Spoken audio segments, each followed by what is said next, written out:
রমজান মাসের একাধিক বৈশিষ্ট্য রয়েছে, যেটা অন্য কোনো মাসে নেই। নবী করিম সাল্লাল্লাহু আলাইহি সাল্লাম যখন এই রমজান আগমন করতেন, তার সাহাবীদের সুসংবাদ প্রদান করতেন।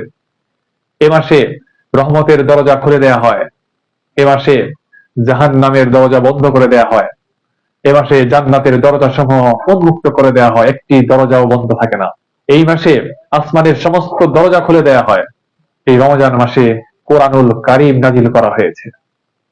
এই রমজান মাসেই এমন একটি রাত আছে, যে রাত হাজার মাস অপেক্ষা উত্তম, সেটা লাইলাতুল কদর। এই মাসে প্রতিটি রাতে আল্লাহ সুবহানাহু ওয়া তাআলা জাহান্নামীদের মুক্ত দান করেন। এই মাসের এক একটি আমলের সওয়াব বহু গুণ পর্যন্ত বৃদ্ধি করা হয়। ইফতারের একটা মুহূর্ত আছে, যেটা রোজাদারের জন্য সবচেয়ে বেশি আনন্দের সময়। আল্লাহ সুবহানাহু ওয়া তাআলা আমাদের রমজানের বারাকাহ অর্জন করার তৌফিক দান করুন।